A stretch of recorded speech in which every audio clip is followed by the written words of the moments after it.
देख रहे और सुन रहे हैं एमएसजेपी न्यूज देखने के लिए और सुनने के लिए आइए सुनते हैं इस न्यूज में माननीय आइए इस न्यूज के माध्यम से सुनते हैं ये किस प्रकार नितिन गडकरी ने कैंसर के इलाज पर बल दे रहे हैं और अपने फंड से भी इलाज करवा रहे हैं। आइए एक इंग्लैंड के डॉक्टर आए हुए हैं नागपुर में कैंसर का इलाज जोर शोर पर। आइए सुनते हैं नितिन गडकरी क्या बताते हैं। और हमारे यहाँ भी कुछ लोगों की जान बचाने के लिए हमको सहयोग करिए। कैंसर ये बहुत ही दुर्भाग्यपूर्ण बीमारी है, ये किसको भी हो सकती है। हमारी प्रॉब्लम ये है कि हम सबको लगता है कि मुझे कुछ नहीं हुआ, मैं बहुत अच्छा हूँ, और इसके कारण हम डॉक्टर के पास जाते नहीं, मेडिकल चेकअप नहीं करते हैं। अगर हम डॉक्टर के पास जाते हैं और मेडिकल चेकअप करते हैं और प्रिलिमिनरी लेवल पर अगर हमको पता चलता है कि बीमारी है तो हम उसको सुधार सकते हैं। पर अगर उस समय अगर हमने प्रिलिमिनरी लेवल पर अगर उसको आइडेंटिफाई नहीं किया तो बहुत बड़ा नुकसान होता है। मेरी बड़ी बहन की लड़की मेरे यहाँ पढ़ी लिखी बड़ी हुई, एलईडी कॉलेज में थी, एमए इन इंग्लिश लिटरेचर किया उसने, पीएचडी मिली। मेरे लिए वो मेरी लड़की जैसी थी। और अभी 8 महीने पहले पुणे में, वो पुणे यूनिवर्सिटी में हेड ऑफ द डिपार्टमेंट थी इंग्लिश की, और 6 महीने में उसको कैंसर डिटेक्ट हुआ। सब कोशिशें हमने की, अब चली गई। मैं आप सब लोगों से अनुरोध करता हूं कि आपके परिवार में से आपके दोस्त मित्र जो भी कोई हो, आज आप जरूर आज का दिन इस काम के लिए दीजिए। सबको फोन करिए और यहाँ आकर चेकअप करिए। अगर ये चेकअप हो जाएगा तो अनेक लोगों की जान बचाने में हम यशस्वी होंगे।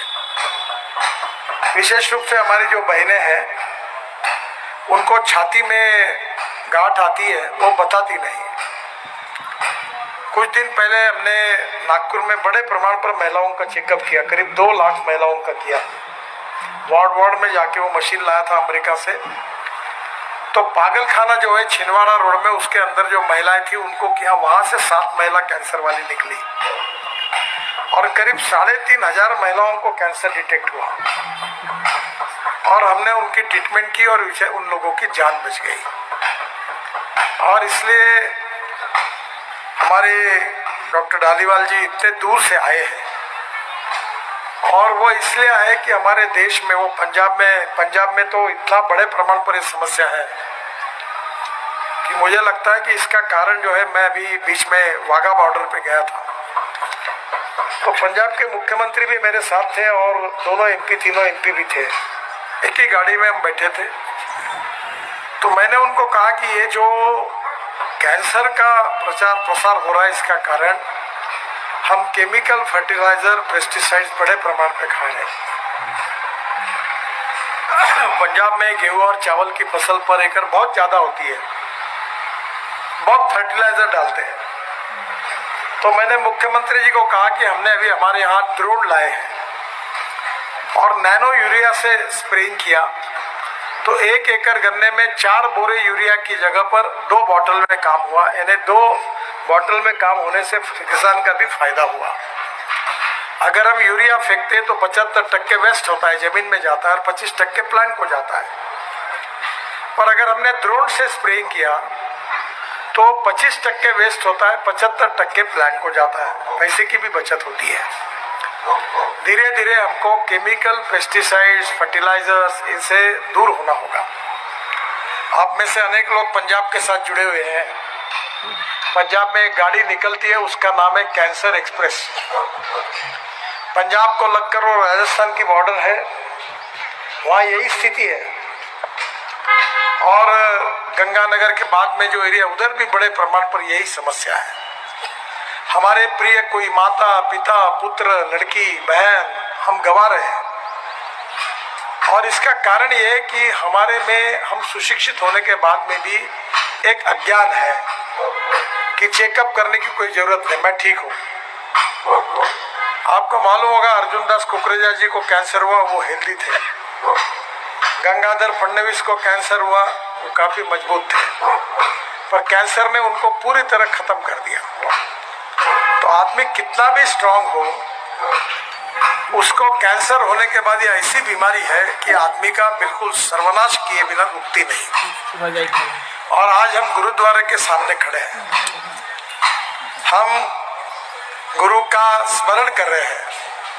मैं आपसे सबसे अनुरोध करता हूं कि आप घर जाकर 10-20 फोन करिए, आपके रिश्तेदारों को, मित्रों को, परिवारजनों को, जो भी कुछ होगा उनको बोलो यहाँ आइए। यहाँ कोई पैसा नहीं ले रहे। डॉक्टर साहब ने बिल्कुल सही कहा कि शाल में और पुष्पगुच्छ में क्यों पैसा खर्चा करते हो, ये दवाई में खर्चा करो। और ये जो गरीब लोग हैं जो कहीं जा नहीं सकते, उनकी मदद करो। मैं ये काम बहुत ईमानदारी से अनेक सालों से करता हूँ। अभी हमारे पास ऐसी 5 गाड़ियाँ हैं और ये जो आंखें जांच करने का 1 लाख लोग नागपुर का हमने आंखें जांच की। 1,500 से ज्यादा लोगों का कैटरेक्ट के ऑपरेशन मुफ्त करके दिए। और जो कान में जिनको सुनने में नहीं आता था, उसमें मैं आपको मजाक बताता हूँ, मैंने एक स्पेशल डिजिटल मशीन लाया हूँ। 1500 रुपये में देते, जिसकी मार्केट में 1500 रुपये कीमत है। तो एक प्रोफेसर थे, मैं उनके घर में मृत्यु हुई इसलिए मिलने के लिए गया। मैं बोलता था, उनको सुनने में नहीं आता था। उन्होंने कहा कि मैंने कहा ये मशीन क्यों नहीं लगाते? बोले कुछ नहीं होता। मैंने कहा मेरे पास डिजिटल मशीन है। नहीं, बोले कुछ नहीं होता। मैंने तुरंत मंडलेकर को बोला, डिजिटल मशीन लाया, उनको लगा दिया। अब ऐसा सुनने लगे कि उनका जीवन बदल गया। एक हमारे गायकवाड़ करके MS बैंक में ऑफिसर थे, वो भी हताश हो गए थे। ऐसे ही मेरे आए, कुछ सुनने में नहीं आ रहा था। मैंने बोला इनको मशीन लगाओ। मशीन लगाया। अब मुझे फोन आया कि अब मेरी पत्नी चुपचाप क्या बोलती है वो भी मैं सुनता हूँ। वो मेरे को गाली दे रही तो मेरे ध्यान में आता, बोले इतना मशीन सेंसिटिव है। तो मेरा आपसे अनुरोध है कि उपाय है। हमारे यहाँ 40,000 से ज्यादा हार्ट की सर्जरी मैंने मुफ्त में कराई। और कोविड के समय आप सबके सहयोग से करीब 100 करोड़ रुपए की चैरिटी हुई। मेरा विश्वास है कि मैं वैसे बड़ा दबंग हूँ और मैं राजनीति में हूँ, पर मैंने तय किया मैं आपके पास अब फोटो वीटो लगाऊंगा नहीं। ये हारगिरी डालना बिल्कुल बंद करो। हम लोगों ने गरीबों की सेवा करना, यही राजकारण है। मैं हमारे सब लोगों को बोलता हूँ, गरीब गरीब होता है। गरीब को जात पंथ धर्म और भाषा नहीं होती। हिंदू हो, मुसलमान हो, जैन हो, क्रिश्चियन हो, कैंसर किसी को नहीं छोड़ता।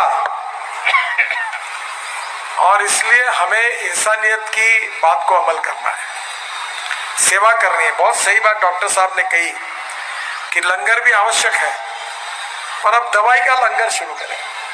डॉक्टर साहब, कोविड के समय यहाँ रेमडेसिविर का ब्लैक मार्केट शुरू हुआ।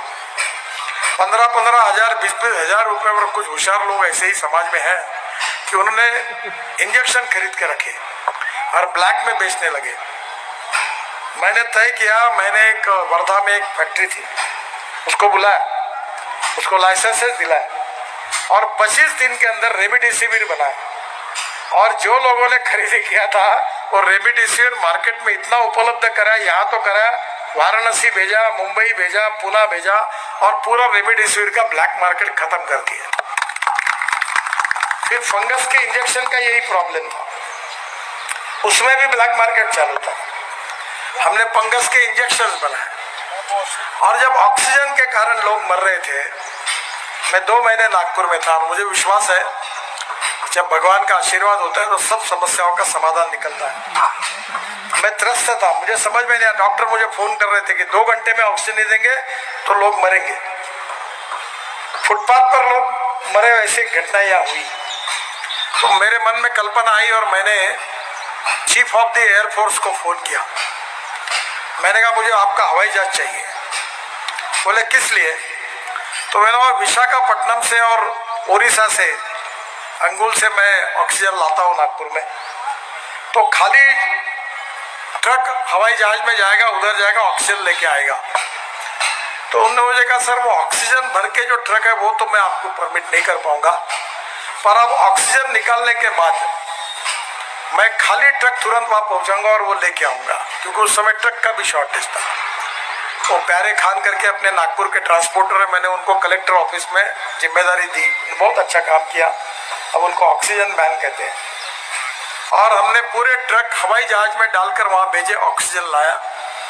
और नागपुर के और विदर्भ के हमने ऑक्सीजन बुल्डाना तक, मराठवाड़ा तक ऑक्सीजन दिया और अनेक लोगों की जान बची, नहीं तो अनेक लोगों की मृत्यु हो जाती थी। और इसलिए मैं आपसे अनुरोध करता हूँ कि ये जो डॉक्टर साहब लंदन से आए हैं, इनको कोई काम धंधा नहीं, इसलिए नहीं आए।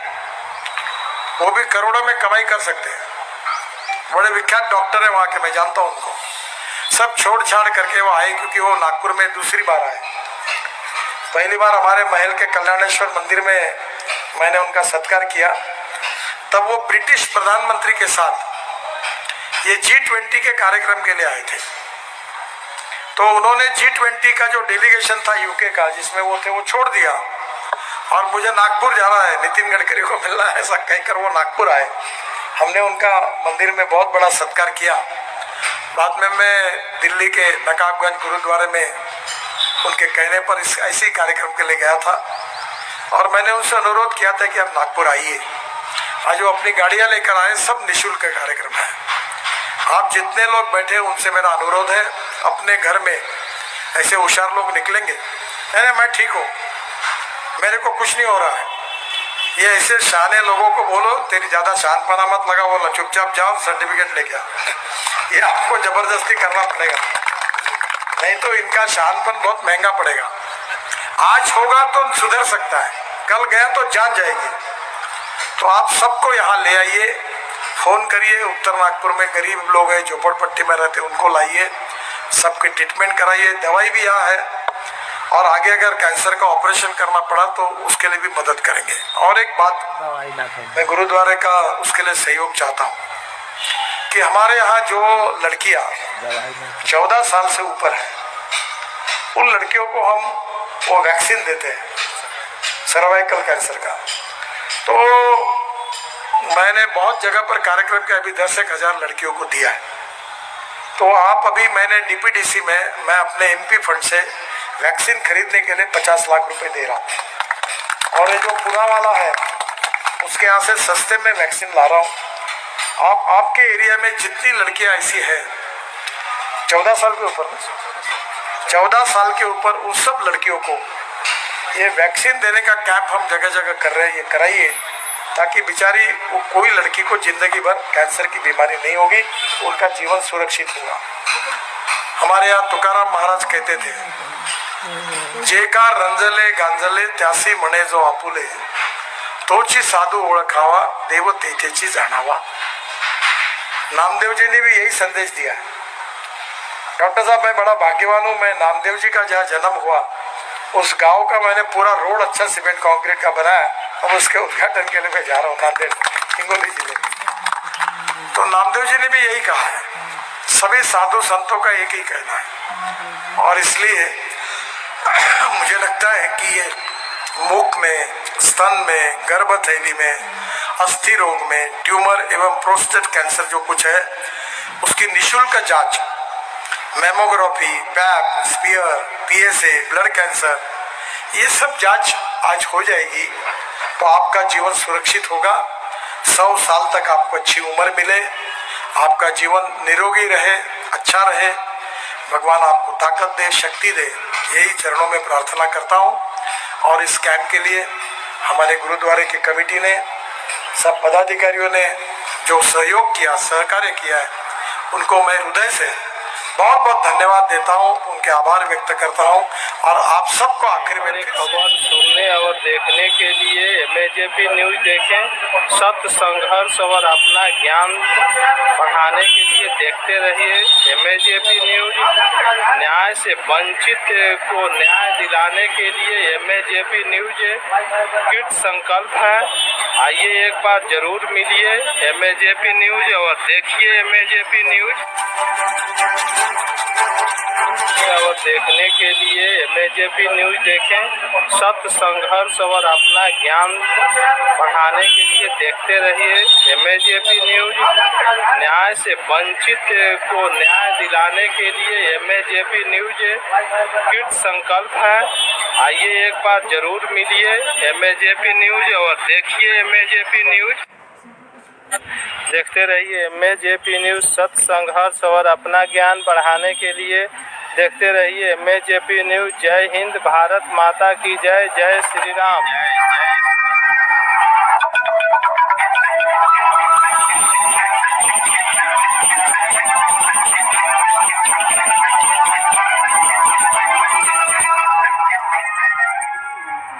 बाद देखते रहिए MAJP न्यूज, सत्य, संघर्ष और अपना ज्ञान बढ़ाने के लिए देखते रहिए MAJP न्यूज। जय हिंद, भारत माता की जय, जय श्री राम।